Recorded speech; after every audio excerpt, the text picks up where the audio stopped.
Very very welcome to all साथियों। Exam fighter number 1 पर आप सभी का हार्दिक स्वागत है।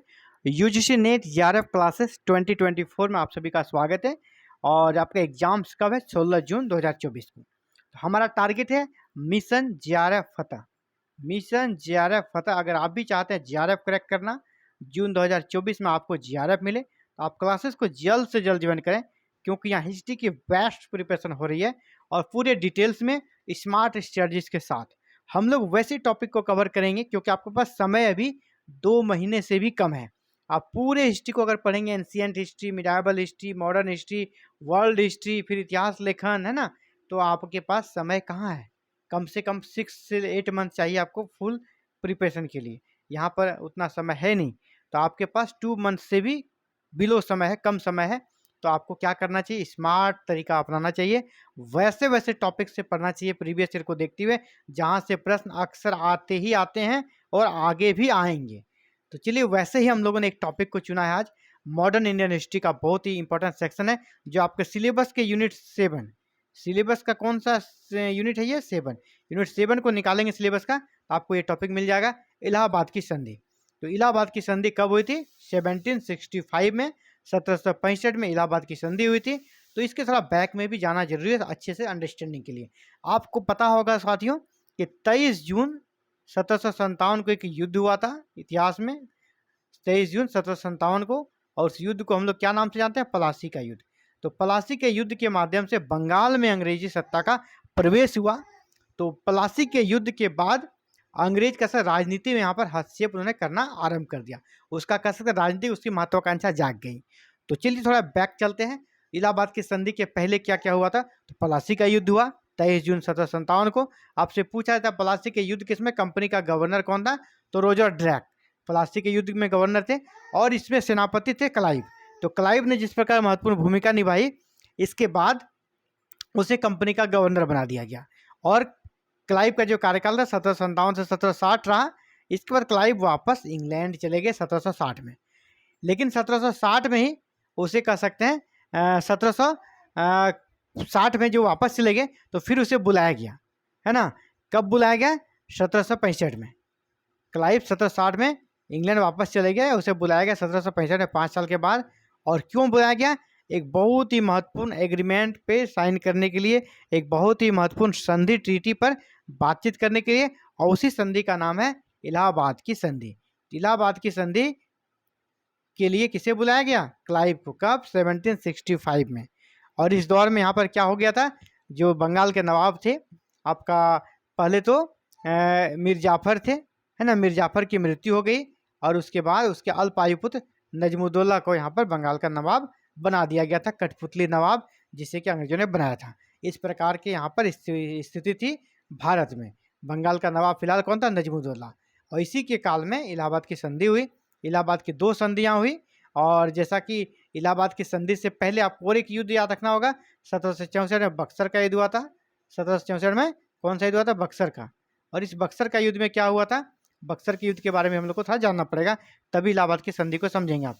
1764 में बक्सर का युद्ध हुआ, और इस बक्सर के युद्ध में एक तरफ कौन थे?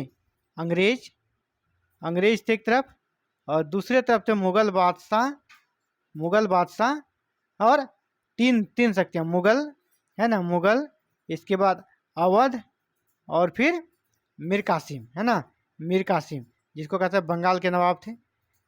ये तीनों एक साथ थे, मुगल, है ना, मुगल, फिर अवध और बंगाल के नवाब, तीनों एक साथ थे। लेकिन ये तीनों की टुकड़ी को अंग्रेजों ने हरा दिया, और कह सकते हैं प्लासी से भी ज़्यादा विजय हासिल किया।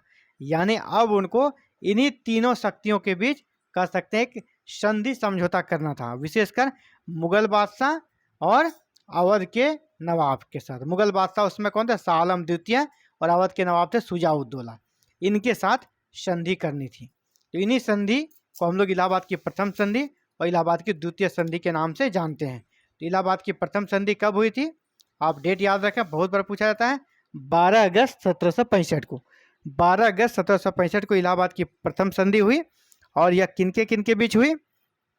यह आपका क्लाइव, जिसे कि बुलाया गया था इंग्लैंड से, और मुगल बादशाह शाह आलम द्वितीय के बीच इलाहाबाद की पहली संधि हुई।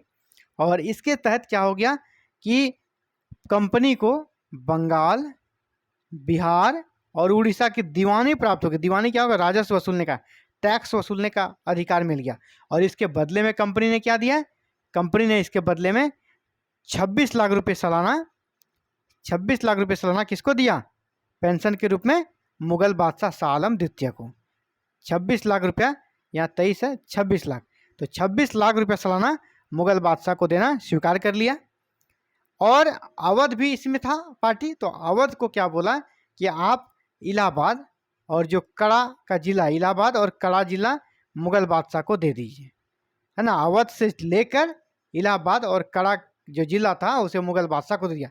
एक एक चीज को याद रखिए, संधि हुई किसके बीच? क्लाइव और शाह आलम द्वितीय के बीच। क्या हुआ संधि में? बंगाल, बिहार और उड़ीसा की दीवानी यानी टैक्स वसूलने का अधिकार कंपनी को मिल गया, ब्रिटिश ईस्ट इंडिया कंपनी को। बदले में मुगल बादशाह शाह आलम द्वितीय को 26 लाख मिला सालाना पेंशन। इसके साथ ही उसे और क्या मिला? इलाहाबाद और कड़ा का जिला मिला। और किससे लेकर दिया? ये अवध से लेकर दिया। ये दो जिले अवध के अंतर्गत थे, अवध को ये जिला देना पड़ा मुगल बादशाह को। इससे इस प्रकार क्या होगा? मुगल बादशाह को अपने संरक्षण में अंग्रेजों ने रख लिया। और शाह आलम ने, जो अभी नवाब था नजमुद्दौला, उसे एक्सेप्ट किया, है ना। ये कठपुतली नवाब था, लेकिन उसे उन्होंने एक्सेप्ट कर लिया कि यही अब नवाब रहेगा। जैसे मीर कासिम नवाब बने थे, लेकिन अब उसके जगह किसे बना दिया गया? नजमुद्दौला को। मुगल बादशाह को अपने संरक्षण में रखा और पेंशन भोगी बनाया और 26 लाख रुपए वार्षिक उसे देना स्वीकार कर लिया।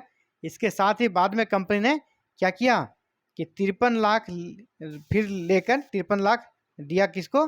वहाँ के नवाब को, बंगाल के। कौन थे बंगाल के नवाब? नजमुद्दौला, कठपुतली नवाब। उसे फिर 53 लाख देकर निजामत यानी प्रशासन का भी अधिकार ले लिया। यानी 26 लाख देकर दीवानी का अधिकार लिया और 53 लाख देकर निजामत यानी टैक्स वसूलने के साथ जो होता है आपका लॉ एंड ऑर्डर संभालने का अधिकार, वो भी ले लिया। यानी दोनों प्रकार का अधिकार अब किसके पास चला गया? कंपनी के पास चला गया। तो कंपनी ने इलाहाबाद की प्रथम संधि कर ली। इलाहाबाद के प्रथम संधि से जो जो फैक्ट्स थे आप इसे जरूर अच्छे से देख लें। अब इलाहाबाद की द्वितीय संधि के बारे में बात करेंगे। दूसरा पार्टी कौन था? अवध। अवध का नवाब था कौन? शुजा उद्दौला। बक्सर के युद्ध में शुजा उद्दौला, शाह आलम द्वितीय और मीर कासिम ने मिलकर अंग्रेज से युद्ध लड़ी थी, इसीलिए अब शुजा उद्दौला को भी कंट्रोल करना था। तो इलाहाबाद की द्वितीय संधि उनके साथ हुई। तो सबसे पहले की संधि कब हुई थी? 16 अगस्त 1765 को, ये आपको याद रख लेना है। इलाहाबाद की जो द्वितीय संधि किसके किसके बीच? क्लाइव और शुजा उद्दौला के बीच। शुजा उद्दौला कहाँ का नवाब था? अवध का। नवाब को सबसे पहले क्या किया? अवध वापस कर दिया। जैसे बक्सर का युद्ध इन्होंने जीता, बक्सर का युद्ध जीता, तो क्या हुआ कि अवध कंट्रोल में आ गया कंपनी का, लेकिन जब संधि हुई तो फिर वापस अवध कर दिया गया। लेकिन दो जिले उसको नहीं मिले। कौन कौन से?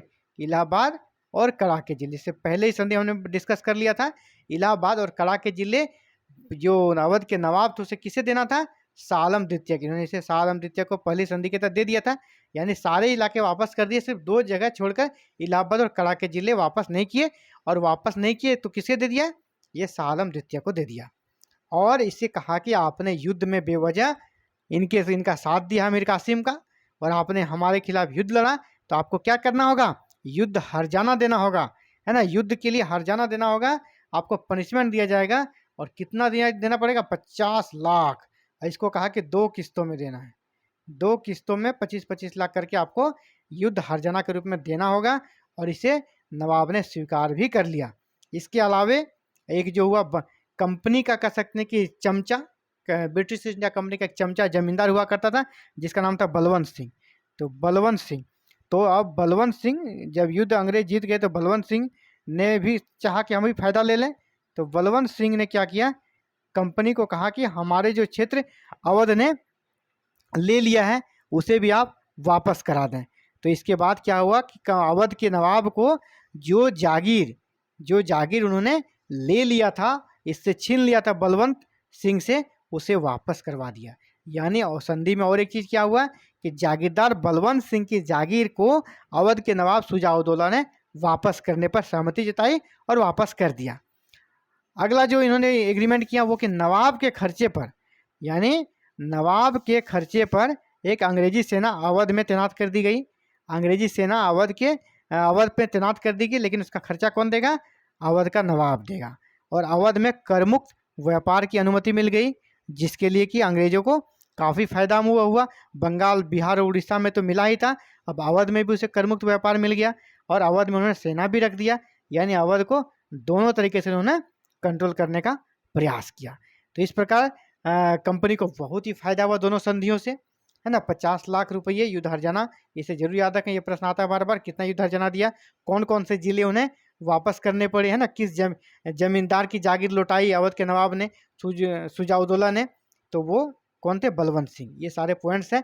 इसके अलावा इसमें और आपको याद रखना है कि शाह आलम से जो दीवानी का अधिकार लिया कंपनी ने, इसका सुझाव एक भारतीय ने दिया था कंपनी को कि आप दीवानी का अधिकार ले लें, बहुत फायदे में रहेगा। वो उसका नाम याद रखा, मानिक चंद। मानिक चंद, मानिक चंद। तो आपसे ये प्रश्न अगर पूछा जाएगा कि मुगल बादशाह से दीवानी का अधिकार अंग्रेजों ने लिया, इसके संबंध में उसे सलाह किसने दी थी, इसके संबंध में सलाह किसने दी थी, तो मानिक चंद ने। इसलिए बोलते हैं भारत में गद्दारों की कमी नहीं, हर समय गद्दारी की गई है, इसीलिए विदेशी यहाँ पर सफल हुए हैं। इस प्रकार इलाहाबाद की दोनों संधियों के बारे में हम लोगों ने आज जाना। ये शॉर्ट क्लासेस था आप सभी के लिए, लेकिन फैक्ट के दृष्टिकोण से बहुत ही इंपॉर्टेंट और यहाँ से प्रश्न आते हैं। तो आज के क्लास में इतना ही, मिलते हैं कल एक नए क्लासेस में। और इसी प्रकार हिस्ट्री की क्लासेस लगातार एग्जाम फाइटर नंबर पर जारी रहेगी। आप भी चाहते हैं क्लासेस को ज्वाइन करना, हिस्ट्री में जीआरएफ हासिल करना, तो हमारे साथ आज ही जुड़ें और आप जीआरएफ फतह, मिशन जीआरएफ फतह में शामिल होकर आप भी जीआरएफ प्राप्त कर सकते हैं।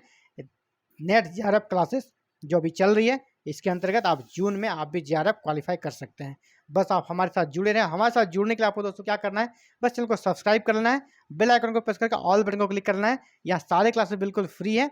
बस अगर आप चैनल को सब्सक्राइब कर लेते हैं तो एवरी इवनिंग आपको क्लासेस अपलोड हो जाती है और एवरी इवनिंग आपको क्लासेस मिल जाएगी और आपको कहीं कुछ करने की जरूरत नहीं है।